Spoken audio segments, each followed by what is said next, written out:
Bien, bonjour à tous, huitième édition de Livre en live.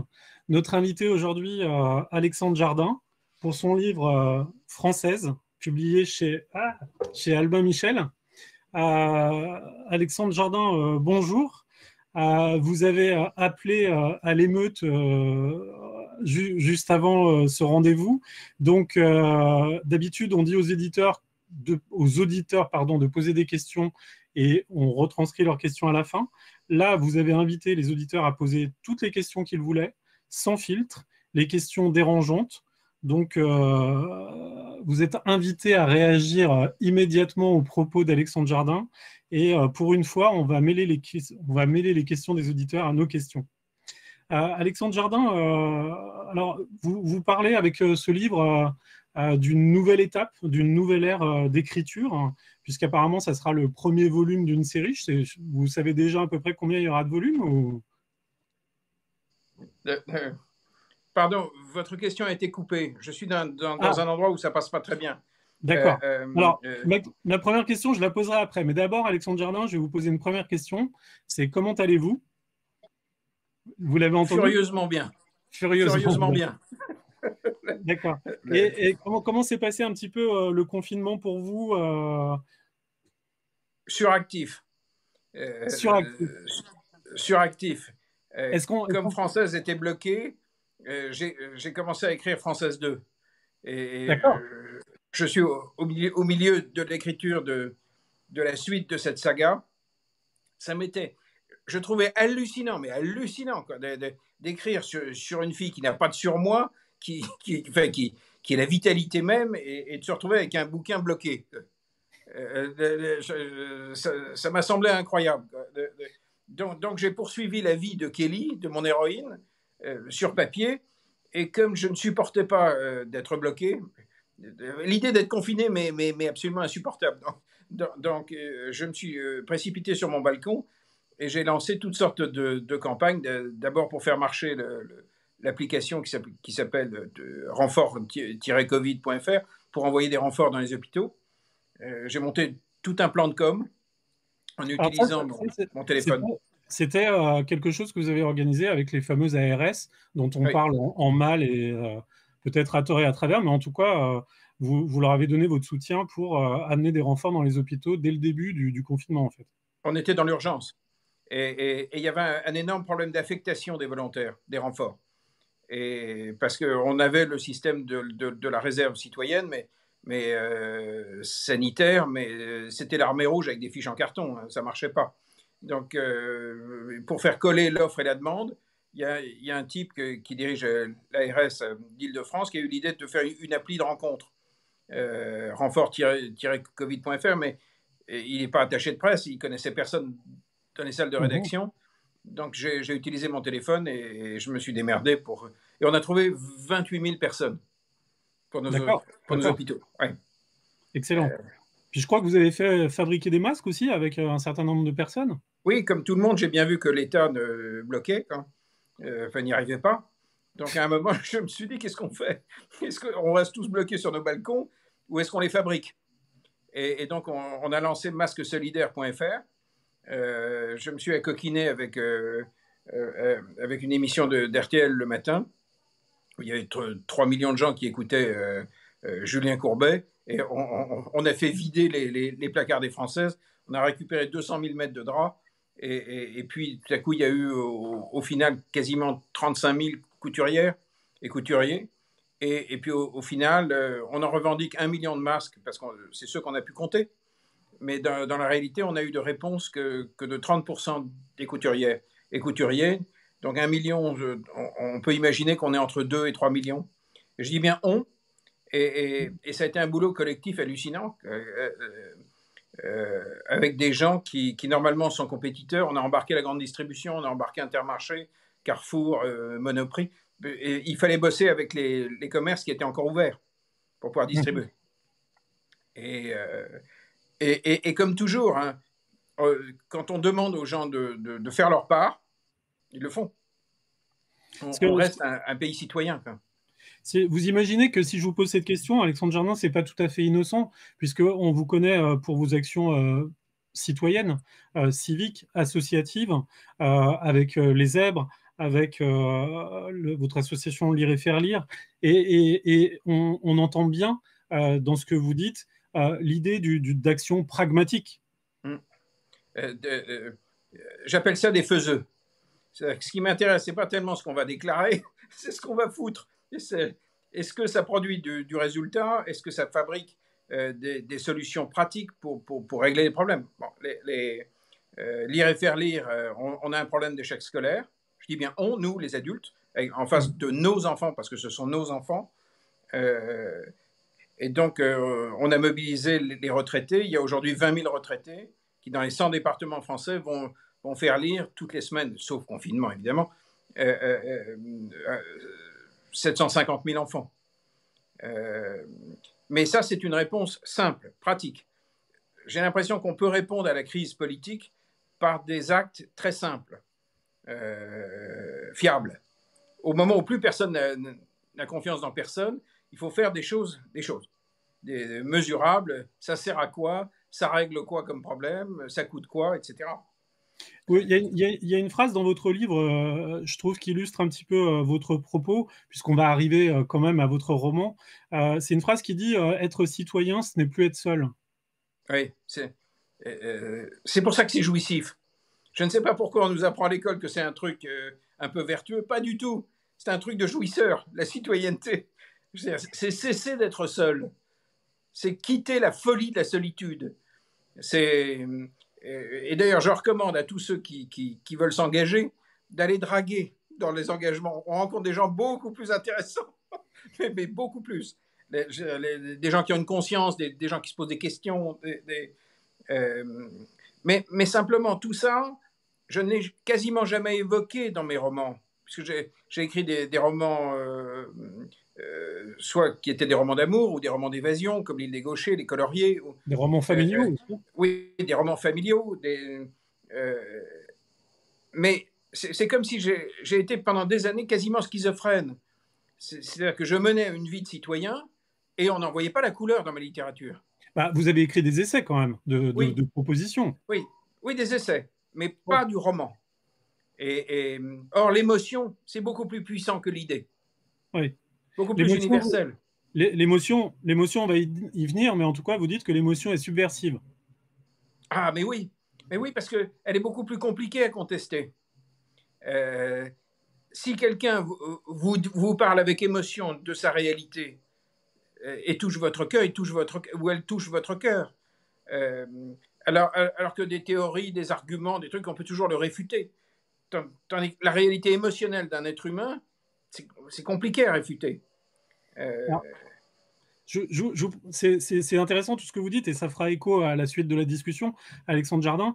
On va rentrer dans le vif du sujet, même si ces sujets ne sont pas complètement périphériques et j'avais envie de commencer un petit peu par ça, parce que finalement, j'aimerais bien qu'on commence à parler de votre héroïne, Kelly Franker, et avec elle, on ne peut pas dire qu'on ne vit pas d'émotions. Et je voulais vous demander, pour commencer une discussion sur elle, sa famille, sa manière d'être. Est-ce que si on cherchait une reproduction pour Marianne aujourd'hui, Kelly Franker pourrait être une belle représentation de Marianne? Elle aurait peut-être la poitrine à l'air et peut-être qu'elle montrait ses fesses si la nécessité l'y obligeait. Gaiement. Gaiement. Ce serait une Marianne vivante. Et vivante. Et je ne sais pas pour quelle obscure raison, les élites parisiennes auxquelles j'appartiens imaginent que les gens qui sont dans la merde sont sans vie. Je veux dire, le pays populaire, il est truffé d'initiatives, truffé de combats, truffé de solutions. Les gens s'engagent, se démerdent avec leur mairie, montent des assauts, enfin, je veux dire, la vitalité du territoire. En fait, plus l'être humain est dans la merde, plus ces millions de Français qui sont des travailleurs et qui, aux yeux du gouvernement, semblent inclus puisqu'ils travaillent, qui en réalité n'arrivent pas à vivre de leur travail. C'est un phénomène absolument massif. Et bien, tous ces gens sont obligés d'être vivants. Toutes ces femmes, Alors, surtout. vous- Même si elles n'y arrivent pas, bizarrement, les gamins bouffent. on- Alors, je me suis un petit peu entretenu avec vous avant, et c'est intéressant, vous dites les femmes. Kelly Franker, est-ce que c'est un petit peu l'expérience que vous avez traversée à travers ce monde associatif, peuplé de femmes, en fait, de femmes engagées? Et est-ce que Kelly Franker est un petit peu un agrégat Oui. de femmes engagées et radicalement engagées que vous avez rencontrées? Et de ce courage populaire. Euh,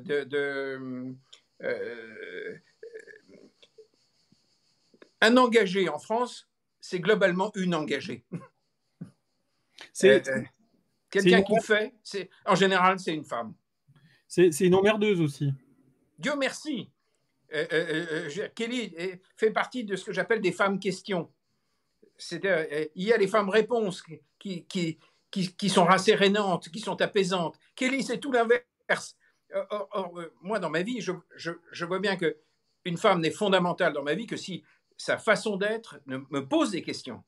Et Kelly n'arrête pas, forcément comme elle est excessive, comme elle n'a pas de surmoi, comme elle se permet quasiment tout. Lorsque quelqu'un lui dit quelque chose qui ne revient vraiment pas, elle gifle.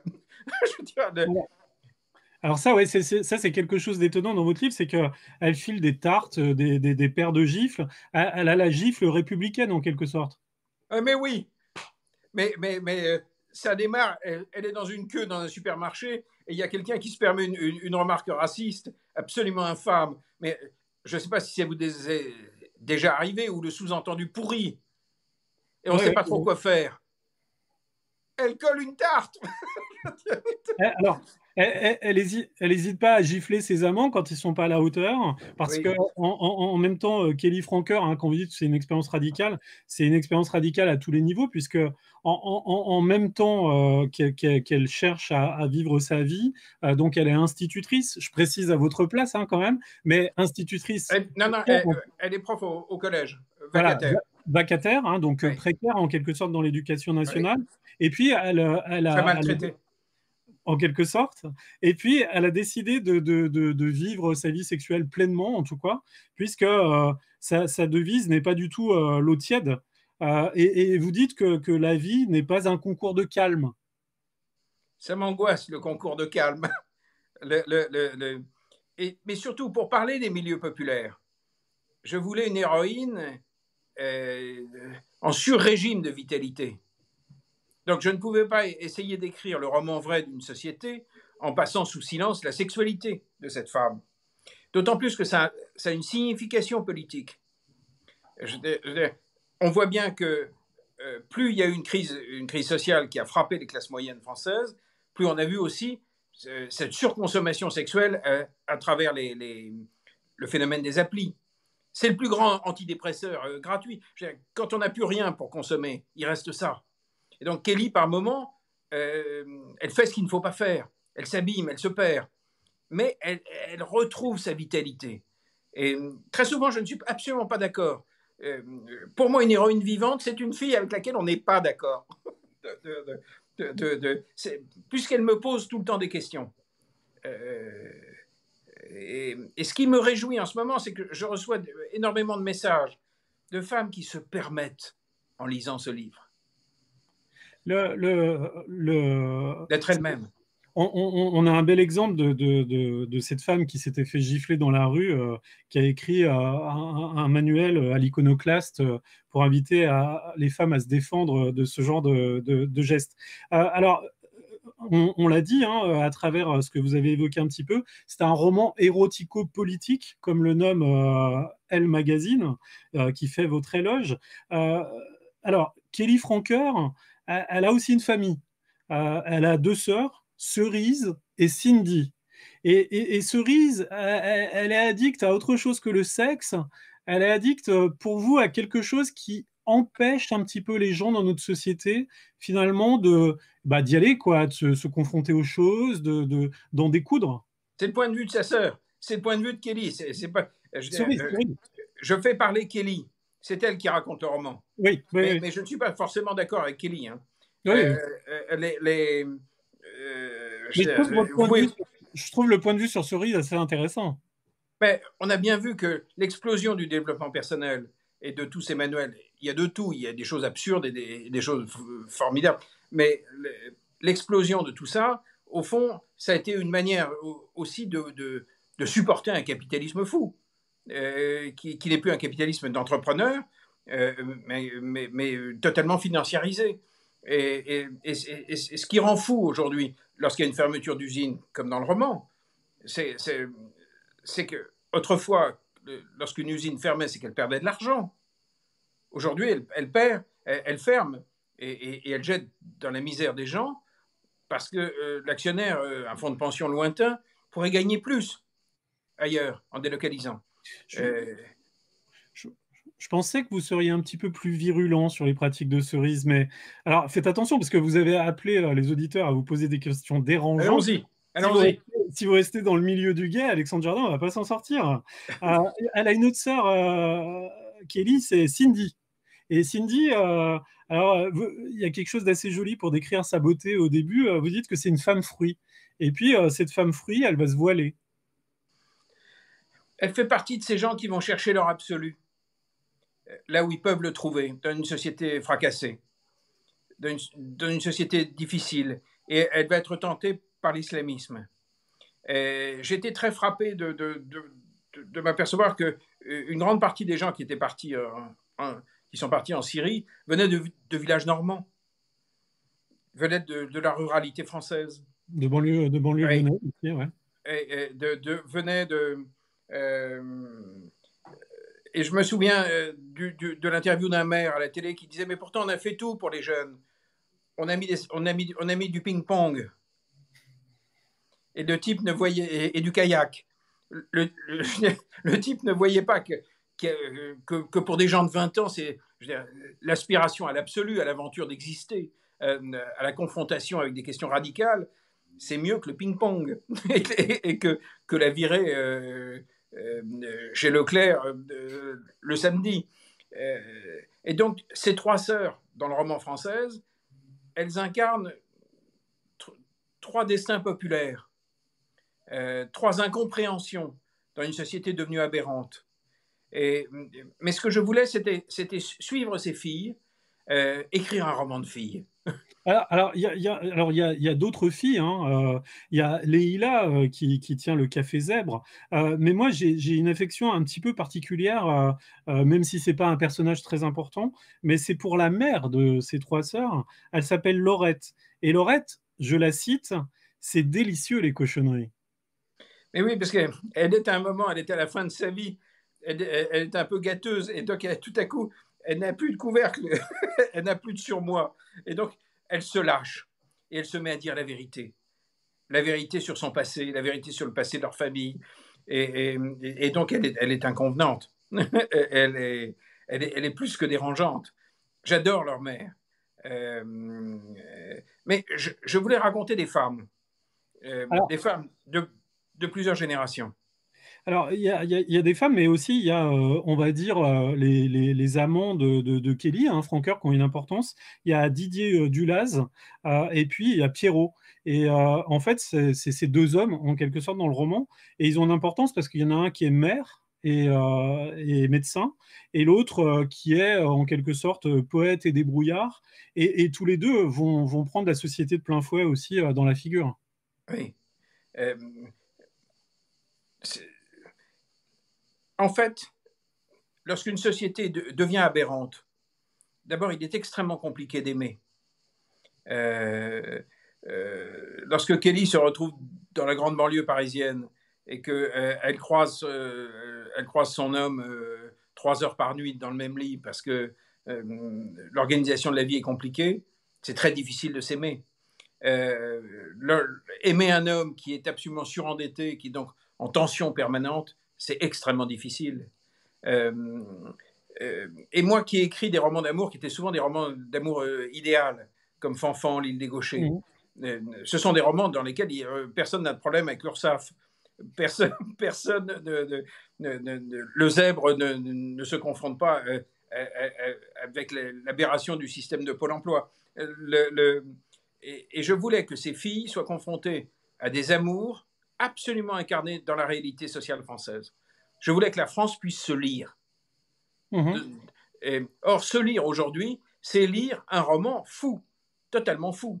Lorsque une des amies de Kelly décide d'être naturalisée, elle est infirmière en Bretagne, et la préfecture lui répond que elle est dans l'illégalité puisqu'elle fait trop d'heures sup. Et donc, on lui dit, vous êtes dans l'illégalité, donc vous ne pouvez pas devenir française. Ce sont des cas qui se répètent en ce moment. Nos infirmières viennent souvent de l'étranger, beaucoup veulent être naturalisées au bout d'un certain temps, et on leur dit que ça n'est pas possible parce qu'elles ont trop soigné. On est dans un système d'hyper-administration, d'hyper-régulation, d'hyper-règles, où le sens se perd. Alors, et elles sont confrontées à ça. On reviendra à l'idéalisme, Alexandre Jardin, parce que je pense que quelque part, à travers ce roman, vous revenez aussi à une forme d'idéalisme, par les sentiments, par l'amour, en quelque sorte. Mais je préfère rebondir sur ce que vous dites là, parce que dans votre roman, quelque part, vous dites, bah, là, c'est pas l'assommoir, mais c'est l'assommoir totalitaire. Et puis, il y a une suradministration qui dirige le pays. Vous dites que c'est pas les ministres qui gouvernent, mais c'est les directeurs de cabinet. Et vous dites une phrase que je trouve intéressante, c'est toujours une loi qui veut votre bien, qui vous tumifie, puis vous... zut, j'arrive pas à me relire. Puis vous... Vous enlève votre vie. Ouais, en quelque sorte. Bien sûr qu'on est dans un monde... absurde. Bien sûr qu'on a atteint le maximum de Kafka en ce moment. Je veux dire, tout le monde sait, pour prendre... si vous voulez un rendez-vous avec Pôle emploi, ça se prend sur Internet. Mais qui a eu cette idée de givrer? je veux dire, il y a forcément une partie de la population qui est la plus fragile, qui ne peut plus payer son abonnement. Il y a une grande partie de la ruralité qui est en edge. Vous savez, lorsque vous baladez avec votre téléphone, vous n'avez pas assez de réseau. Il y a marqué eux. Mais il y a des gens qui vivent là. Et bien, tout est fait pour un citoyen imaginaire, mais pas pour eux. Mais pour parler concrètement, Alexandre Jardin, parce qu'il y a un fait qui est intéressant dans ce qu'on évoquait au début, c'est que vos zèbres, en quelque sorte, à un moment, ils ont endossé un gilet jaune à cause d'une loi, en fait, sur le prix du diesel. À cause d'une confrontation entre des éthiques différentes. Et c'est ça ce que montre le roman français. C'est qu'on est dans une situation tragique parce que les gens qui s'affrontent en ce moment en France ont des éthiques incompatibles. Les gens qui voulaient augmenter le prix du diesel, ils voulaient le faire au nom de l'écologie, au nom de la planète. Donc au nom du bien. Et au nom du bien, ils envoyaient dans le décor les classes populaires. Et évidemment, les gens, sur les ronds-points, ont dit, mais vous êtes... est-ce que vous voyez qu'on existe? Qu'on existe? Et donc, vous êtes dans un déni de notre réalité qui est d'une violence absolument inouïe. Et les autres pensaient à la planète, aux ours blancs. Ils pensaient à la couche d'ozone. Or, la situation est tragique parce que les France incompatibles, la France rurale, la France des banlieues, la France des centres-villes, des métropoles, ont aujourd'hui développé, et c'est ça que je montre dans le roman, des éthiques nous avons des sens du bien et du mal qui ne coïncident plus. Et à partir du mal, ça cogne. Alors justement, ça moi, ce que je trouve intéressant... Et d'ailleurs, tous les débuts de l'intérieur des élites des Gilets jaunes, et c'était honteux d'incompréhension. Paris ne comprenait pas avec une bonne foi. Vous m'entendez bien, Alexandre Jardin, parce que je ne sais pas si on vous entend. De cette France qu'on ne comprend pas. Ouais. Alexandre Jardin, c'est très haché la manière dont on vous entend. Je vous entends. Vous m'entendez? Mais est-ce que ça vous embête de vous reconnecter, parce que là, vous dites des choses assez importantes et c'est complètement haché. Est-ce que ça vous dit de couper et de vous reconnecter? Ça prendra juste 2 secondes. Allô? Alors, si vous suivez ce livre en live numéro 8, ne vous inquiétez pas. Alexandre Jardin revient dans quelques secondes. On a préféré arrêter la connexion qui n'était pas très bonne pour la reprendre. Et il sera là dans 2 secondes. Donc, on parle de Française d'Alexandre Jardin, à désobéir ensemble à la bêtise du monde. Et on en était un petit peu à la réalité d'une France qu'on a dit périphérique, qui concerne, selon Alexandre Jardin, 66 millions de Français qui vivent Ouais, en voilà. dehors. Ah bah ouais, mais vous Ouais, n'êtes pas dans le bon sens du coup, Alexandre Jardin. ça va revenir. Ah non, là, Attendez, ah non, mais... ça va. Ça y est. Donc, je disais, pour faire patienter les gens, et j'aimerais bien vous réentendre sur ce que vous venez de dire, que votre roman, en fait, parle un petit peu, et vous le dites vous-même, des 66 millions de Français qui vivent en dehors du périphérique parisien. Ben, en dehors du périphérique, Oui. Mais on n'a pas c'est-à-dire de beaucoup... la France. Ouais. Je n'ai Le, pas entendu. On n'a pas bien entendu ce que vous avez dit avant sur... Alors, moi, j'ai compris, même haché, parce que j'avais déjà discuté avec vous et j'ai lu votre livre, mais je pense que vous avez parlé un petit peu d'un mépris parisien, d'une violence comme réponse à une réaction de 2 réalités différentes. Est-ce que vous voulez revenir un peu là-dessus ou on avance et puis vous allez en reparler dans Oui, le... non, en 2 mots, ça fait partie des raisons pour lesquelles j'ai décidé d'écrire Française. C'est que tous mes engagements associatifs et mes engagements auprès des maires ruraux, enfin, l'ensemble de mes engagements pendant une vingtaine d'années, euh, m'ont fait vivre, non pas en touriste, comme quelqu'un qui agit avec les autres, et m'ont fait vivre à travers le territoire français, et notamment dans cette France que Paris ne voit même pas, ne soupçonne même pas. Pendant des années, je ne comprenais pas comment le gros des classes populaires françaises continuait à jouer le jeu. Et parce que je voyais tellement de situations aberrantes. Je participais par exemple à une réunion de maires ruraux dans l'Yonne, et il y avait un représentant de l'État qui annonçait que les communes devraient communiquer financièrement avec l'État par un site internet. Et tout à coup, au dernier rang, les gens qui étaient là disent: d'accord, mais qu'est-ce qui est prévu pour nous parce qu'on n'a pas internet, on est dans une zone blanche. Et le représentant de l'État leur répond que la République est une, grande et indivisible, et que donc ils paieront des pénalités. Les 200 maires se sont mis debout. Foudrage. Hmm. Ils avaient l'impression que Paris se foutait de leur gueule. Et c'était vrai que Paris se foutait de leur gueule. Ne les écoutez pas. Donc j'ai vécu toutes ces scènes qui étaient pré-gilets jaunes. Donc au moment où c'est arrivé, je ne parle pas de la fin du mouvement des Gilets jaunes, mais dans sa phase populaire, au début, quand tout à coup cette France a essayé de dire des choses, et que je rencontrais beaucoup de gens, j'en ai croisé beaucoup, peut-être parce qu'ils ne connaissaient pas grand monde dans Paris et qu'ils cherchaient des numéros de téléphone pour joindre des médias, etc.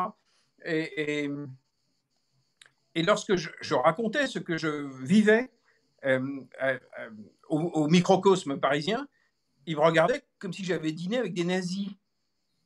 Donc, je me disais: mais vous avez perdu la tête. Ce sont simplement, ce sont des Français, c'est-à-dire qui ont de vrais problèmes de classe populaire, et qui essayent de dire des choses extrêmement importantes. Il y a, il y a un... Et on les Allez-y. jugeait. Ouais, ouais.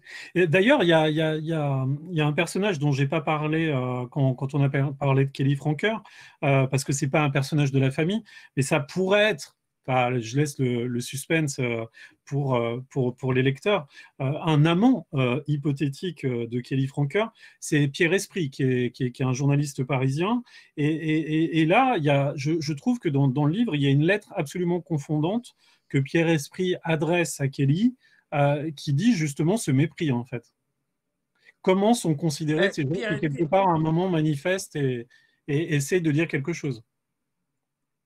Pierre Esprit, c'est un journaliste parisien, c'est un ancien provincial. Donc il connaît les deux mondes. Et il a pris son parti d'un système aberrant en se disant: de toute façon, on ne pourra pas le changer. Donc il fait le choix du cynisme. Et en même temps, comme il est fou amoureux de cette fille, quoi, il est complètement fasciné par elle, il est renvoyé à sa part de vérité.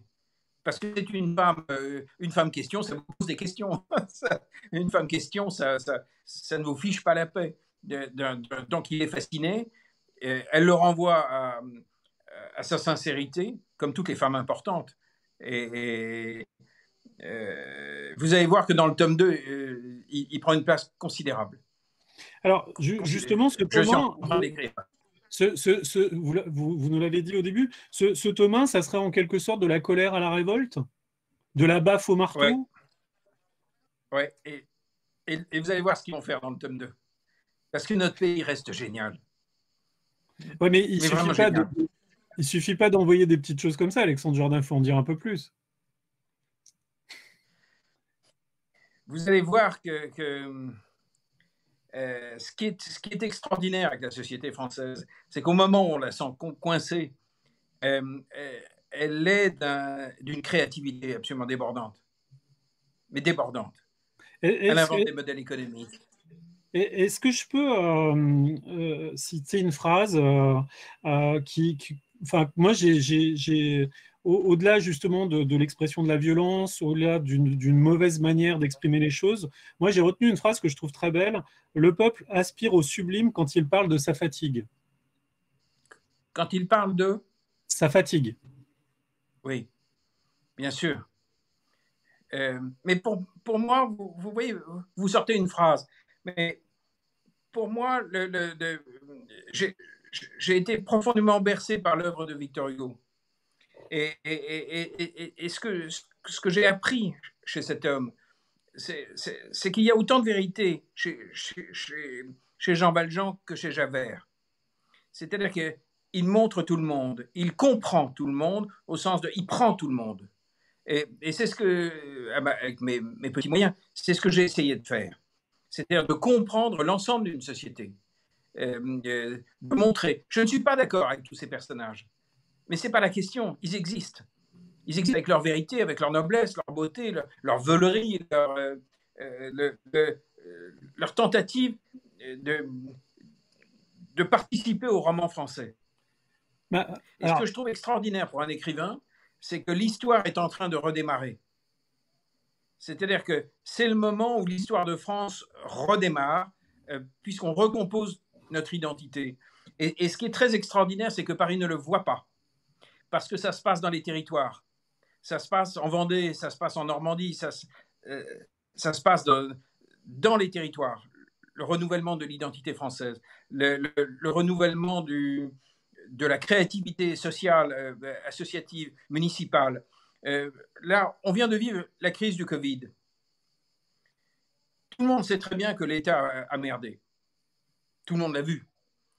Et le pays est parvenu à traverser cette crise parce que les communes, les départements et les régions se sont mobilisés. C'est dans les communes qu'on a monté des ateliers pour fabriquer des masques, parce que les masques n'arrivaient pas.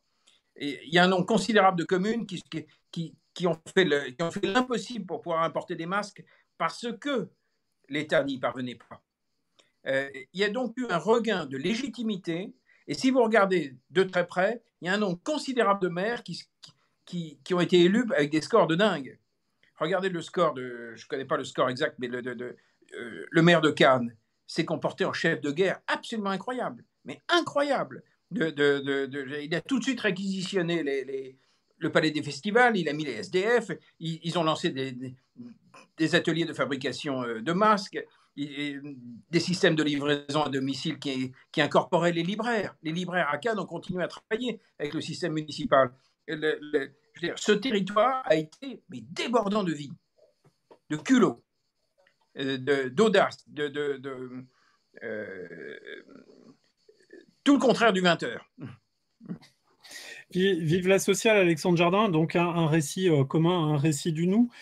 Cette petite phrase, pour moi, elle n'était pas qu'anecdotique, hein, parce que je la trouve très belle par rapport à tout ce qui est dit. Et en tout cas, je saisis l'occasion que vous parliez de Hugo, parce que vous dites à un moment aussi que, dans une interview que j'ai pu lire, que Les Misérables, c'était le modèle.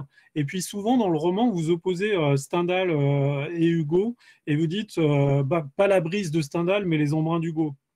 Et votre héroïne, corsetée par le lettré, est romantique. Ah, c'est une vraie romantique. Oui, c'est une vraie romantique. avec des appétits physiques inouïs, mais comme une grande vivante. Mais elle est d'un romantisme que j'espère hugolien. Elle, elle a, elle a des fringales de vie. Mais Elle au-delà, est... et là, c'est bien ce que vous dites parce que c'est bien de revenir peut-être à cette question de l'idéalisme chez vous et chez votre héroïne. Mais en tout cas, il y a quelque chose qui m'intéresse dans son rapport à la littérature, c'est qu'elle veut quelque chose de plus vaste. Et il y a une métaphore qui est marrante à un moment. Vous dites que bon, ça va 5 minutes de vivre des nouvelles en quelque sorte, mais on est appelé à vivre un grand roman en quelque sorte. Et là, il y a un flou, comme souvent dans vos romans, entre le roman et le récit, et la littérature et la vie. Ah oui, elle veut appartenir à la littérature. Elle est prof de français. Hein. Elle a grandi sur les quais de Cherbourg, dans les troquets populaires, mais elle est prof de français. Elle est fille de Victor Hugo. Elle veut participer à la dimension romanesque de la vie. Et c'est ce que j'ai tenté de faire. C'est-à-dire, je me dis qu'on ne peut pas vivre dans un pays si nous n'avons pas de roman commun. Et donc, dans Française, j'ai essayé de faire rentrer le roman des élites, le roman des banlieues, le roman de la ruralité. Tous ces romans qui aujourd'hui n'arrivent plus à se parler, à se répondre.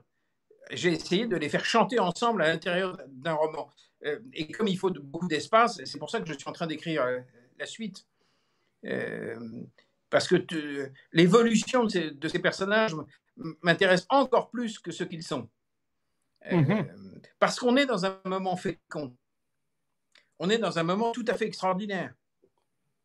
Un journaliste parlait de pamphlets romanesques, quand un autre disait, enfin, quand vous répondiez roman familial, quand un autre disait fantaisie érotico-politique. Donc, un roman de plusieurs, dans plusieurs registres. Il y a une question d'Anne-Sophie. Je trouve que l'ambiance du livre tranche avec celle des précédents. Changez-vous de style et c'est un roman optimiste. C'est un roman furieusement optimiste, mais combattant. Cette fille se bat pour vivre, pour exister. Mais c'est vrai que j'inaugure avec Française une troisième partie de ma vie. C'est la première fois que je suis complètement aligné avec l'homme que je suis dans la vie. C'est la première fois que j'écris de la littérature qui est alignée avec ma façon de respirer avec les autres. Euh, euh, L'auteur du Zèbre et de l'île des Gauchers, il est mort. Ensuite, il y a eu un autre écrivain qui a écrit des livres familiaux, et aujourd'hui, il y en a encore un troisième. Mais vous savez, il y a, et je dis ça sans aucun jugement de valeur, mais il y a pour moi deux types de créateurs qui n'ont rien à voir. Il y a les gens qui vont très très loin dans une direction et qui font leur chef-d'œuvre. Prenez Proust, Céline. Bon. Et puis, et puis vous avez des créateurs qui sont dans une perpétuelle renaissance d'eux-mêmes, dans la perpétuelle création de leur être. Victor Hugo au début de sa vie n'est pas du tout Victor Hugo à la fin de sa vie, même politiquement. Picasso continue à naître. Celui de la période bleue n'est pas le cubiste, n'est pas celui de la suite. Spielberg continue à naître. Il peut faire E.T., la liste de Schindler, les dinosaures. Et bien, c'est cette famille-là qui me subjugue et qui m'intéresse. Mais c'est pas un jugement de valeur, hein, parce que évidemment que Proust, il n'y a qu'un seul Proust, mais tant mieux d'ailleurs. Mais Vous, je veux que j'aime que l'aventure artistique soit l'aventure de la création de soi. il y a beaucoup de faits d'inspiration du réel dans votre livre. Est-ce que ce qui vous intéresse, c'est aussi le Victor Hugo des choses vues? Oui. Oui, parce que dans les choses vues, on voit bien qu'il y a plein de Victor Hugo qui se mêlent. C'est le Il y a à la fois chroniqueur un homme ultra content? sensible, il y a l'homme totalement engagé, il y a parfois un homme de droite et parfois un homme de gauche. Il comprend toute l'humanité. Et est-ce que c'est aussi le... Parce que on a peu insisté sur ce fait-là, mais Kelly Franker est une grande amoureuse, une grande passionnée. Est-ce que c'est aussi le roman des cœurs courageux, des cœurs en dehors, comme vous le dites? Oui, ça m'intéresse, l'aventure amoureuse. Mais Euh, qu'est-ce que vous entendez Ça par... m'intéresse de parvenir à aimer. Qu'est-ce que vous entendez par cœur en dehors? Parce que j'aime bien cette expression. C'est un cœur qui se contient pas. Oui, oui, oui. Elle veut réussir à aimer. Elle veut y parvenir envers et contre tout, alors qu'elle est placée dans une situation sociale où c'est quand même extrêmement compliqué. Hein. Euh, et puis elle s'autorise à aimer. Et quand, in fine, alors qu'elle est raide folle du mari de sa sœur, elle va finir par le croquer, Kelly est quand même ingérable. Ah, elle va finir- Mais j'aime les héroïnes qui sont insupportables par moments. vous dites qu'elle va finir par le croquer, mais c'est un peu lui qui craque. Oui, mais enfin, elle le motive, on va dire.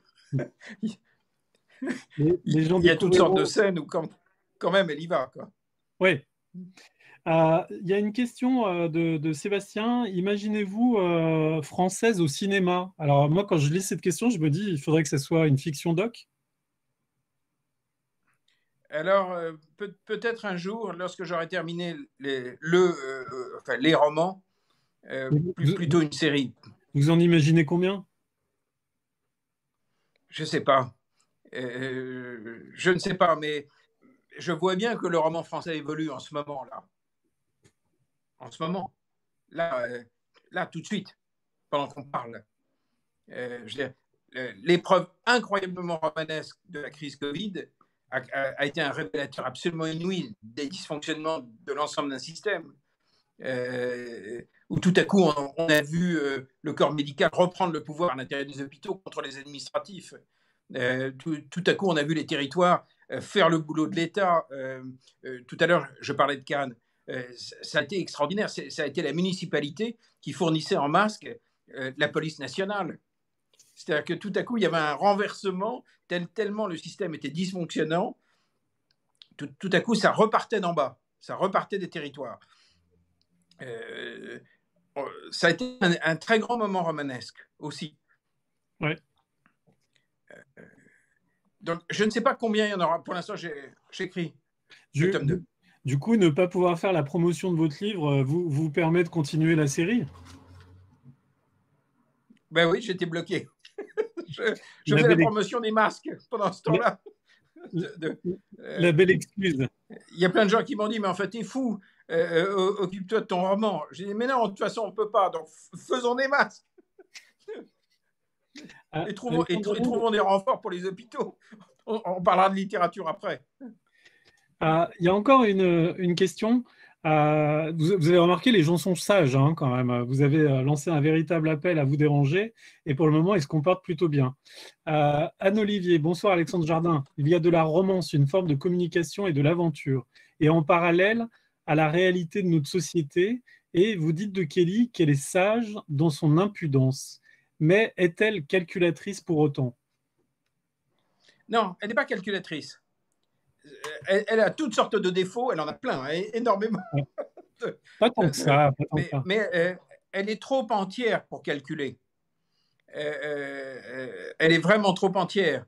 Il y a une scène où j'adore son comportement. Le jour du mariage de sa sœur avec cet homme dont elle est folle, elle le coince dans un cellier et elle s'offre à lui. Et, et elle soulève sa jupe, elle veut être prise, elle veut l'embarquer au bout du monde. Évidemment, cet homme va dire non, puisqu'il est en train de se marier, et elle le gifle. Elle le gifle, elle l'injurie tout de suite. L'homme s'en va, et il y en avait un autre qui était caché derrière un tonneau, qui se lève et qui applaudit, et qui sera son amant plus tard. Je trouve qu'on a- Elle est emportée par sa propre nature. Mais qu'est-ce qui fait qu'autant de femmes s'empêchent d'exister? Je ne sais pas. Euh, Le- le- le- J'espère que Kelly mettra le feu. va, va mettre le feu. Comme il n'y a pas de questions qui dérangent, moi j'aimerais en poser une à travers vos deux personnages, Didier Dulac et Pierrot. Finalement, et puis peut-être Cindy, puisque en fait, vous dessinez hein, quelques mots importants de cette société. Et Kelly, alors on l'a compris, elle n'est pas calculatrice et je ne l'avais pas vue comme ça. Par contre, je la trouve universaliste. Et en fait, les hommes qu'elle aime, en fait, vont parfois et même sa sœur qu'elle adore, vont être confrontés à une pensée religieuse, en fait, qui sape un petit peu notre société et dont on a du mal à parler dans les médias. C'est-à-dire que quand on parle de ça, c'est Zemmour qu'en parle, mais en fait, il y a d'autres gens qui ont d'autres choses à dire sur l'islam radical. Et ce que ça fait à notre pays et ce que c'est en train d'engendrer.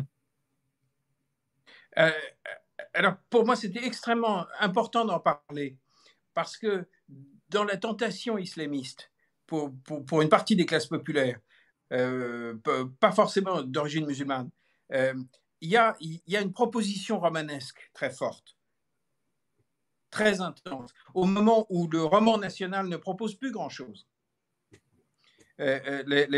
Au moment où être français, on a du mal à en faire une aventure collective. On a du mal à en faire une émotion qui prend les tripes, quoi. Et, alors qu'on voit bien que dans la tentation islamiste, il y a quelque chose de prodigieusement romanesque, prodigieusement intense, absolu. Euh, euh, et, et, et lorsque j'écris française, c'est aussi pour refaire du grand roman français. C'était de redonner envie de participer à un pays génial, qui est profondément de culture citoyenne. Mais vous voulez dire, Et c'est vrai qu'après la fin du tome 1, vous allez voir ce qu'il va en faire. mais vous voulez dire aussi un pays dans lequel Kelly Franker, donc croqueuse d'hommes, femme libérée en quelque sorte, peut aussi vivre sa sexualité, son désir, ses passions comme elle l'entend. Ah, mais elle est au-delà du féminisme. Elle y va. Je veux dire, c'est impossible on ne peut pas l'empêcher d'exister. On ne peut pas Rien. l'empêcher d'exister. Ni les contraintes économiques, ni il n'y a rien qui l'empêche d'exister. Même quand elle est coincée, même quand elle perd pied, même quand elle fait n'importe quoi, elle finit par. J'adore les femmes comme ça. Vous dites que Euh, l'idée du titre vient d'une femme, je crois, non? Votre femme? Française. Pardon, ça a coupé. Vous dites que le titre du livre Française vient d'une femme, de votre femme, je crois. Euh, euh, je n'ai pas compris. Vous faites allusion à la femme que j'aime. J'ai rien dit de mal, je vous assure. Non, j'ai parlé du titre, j'ai parlé du titre de votre roman, Alexandre Jardin, et je crois que c'est elle qui Oui. vous a proposé ce titre. Pardon, ça coupe. Je ne comprends. Ah mais Je n'entends pas la question. on va pas y arriver, hein. Euh, Si, j'ai si. j'ai cru, Redites-la et je vais éructer ensuite. j'ai cru lire quelque part que c'est votre femme qui vous a suggéré ce titre. Oui, oui. Le Ah, titre n'est pas de moi. de votre femme. Le titre est de la femme que j'aime à la folie. Et qui est asiatique et D'accord, française. d'accord. Et alors, du coup, vous avez changé d'éditeur pour ce livre-là. Vous étiez chez Grasset avant, hein, quand même, depuis de nombreuses années. C'est un projet donc avec Albin Michel. Comme vous avez commencé à écrire le tome 2, vous envisagez le tome 2 pour l'année prochaine Oui, oui, oui. Oui, oui. Euh, pour l'année prochaine. Et puis, c'était très important de vivre ça avec une maison d'édition populaire, au sens le plus noble du terme. Euh, il y a un vrai problème dans une partie du cœur du monde éditorial parisien. De merde, à un moment donné, les classes populaires ne sont pas accueillies là-dedans. Le, le, le, ou alors il faut faire une sorte un peuple sur mesure. Euh, Il faut des très pauvres, il faut des, mais pas les classes moyennes. Ça, il faut pas les montrer. Ils sont pas bien. C'est insupportable. C'est insupportable ce mépris. Et c'est vrai que dans l'aventure éditoriale avec Albin, Michel, il y a eu ce deal. C'est-à-dire, on ouvre dans ma vie une troisième époque. De rabelaisienne, de truculente, populaire, avec des personnages. Mais ça veut dire une autre manière d'en faire la promotion? Je ne sais pas très bien comment la promotion se fait des livres. On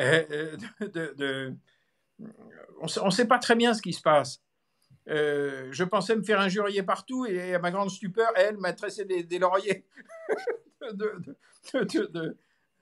C'est vrai, Paris Match, Elle Magazine. Oui, et plein d'autres canards. Alors, je m'attendais un peu plus à ce que la presse régionale soutienne française, ce qui a été vraiment le cas. Mais je ne m'attendais pas à avoir une presse enthousiaste comme ça. Je pensais qu'on allait me pendre. Vous avez déjà des retours de lecteurs? Oui, mais énormément, énormément. C'est chaud, c'est virulent, on reste le pays de D'Artagnan, le pays de Cyrano, le pays où le monde populaire français, il se retrouve chez un dingue comme Depardieu. Mais je dis ça parce que... C'est vrai que Depardieu pourrait être le pendant masculin de Kelly Franker. Ah ben oui.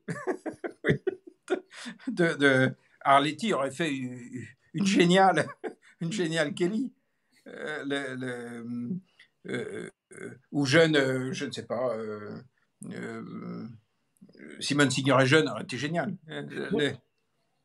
Pour finir, Alexandre Jardin, j'aimerais vraiment qu'on revienne sur la pratique de Kelly, c'est la gifle. D'avoir le courage de donner une gifle, de tarter ce qui vous emmerde. J'aimerais bien que vous en parliez un petit peu plus, parce que la gifle, c'est quand même quelque chose d'assez direct, d'assez humiliant, c'est une violence quand même. Parlez-moi un petit peu de ça. Mais la littérature, ça ne veut pas dire que j'incite les gens à le faire dans le monde réel. Ça veut dire que la littérature, c'est l'endroit de la liberté. Et qu'est-ce que symbolise la gifle pour vous? Qu'est-ce qui fait... J'aime qu'elle ose. J'aime qu'elle ne soit... Il y a en nous, il y a une partie de nous qui n'ose pas dans la vie. Ce qu'elle vit là, dans cette queue, dans un supermarché, quand on est confronté au racisme ordinaire. Mais c'est tellement moche, c'est tellement bête. Qu'est-ce qui nous retient? Elle n'est pas retenue, elle y va. Et puis ça la fait jouir, elle est contente. On va suivre les faits divers de près, Alexandre Jardin, voir s'il n'y a pas une épidémie de gifles en France suite à la parution de votre roman. Je vous remercie énormément et c'était pas le dernier livre en live, mais en tout cas cette expérience qu'on a voulu de faire se rencontrer un petit peu les auteurs qu'on ne pouvait pas faire venir dans les librairies. Donc on a créé ce livre en live pour retrouver quelques auteurs. Et vous êtes le dernier auteur qu'on reçoit avant de passer à la période estivale. Il y aura un livre en live un petit peu exceptionnel le 15 juillet, où là, ça sera tous les libraires de Citre et Furet qui donneront leur coup de cœur d'été. Donc, génial, on va tous regarder. Si vous manquez d'idées de lecture pour l'été, c'est le moment. Et puis, comme vous parlez d'une héroïne un petit peu musclée, il y a un autre éditeur qui a sorti un livre avec une héroïne un petit peu musclée ces derniers temps. C'est Mauvaise Graine de Nicolas Jaillet à la Manufacture de Livres. Donc, pour ceux qui aimeraient ce genre d'héroïne, je conseille aussi ce livre. Il ne s'affiche pas, c'est dommage, parce que les gens auraient vu le magnifique bandeau qu'a fait Manufacture de Livres sur ce livre, mais je ne sais pas, ils ne veulent pas mettre le livre. Allô, Mauvaise Graine. Tu m'entends? Mauvaise Graine de Nicolas Jaillet.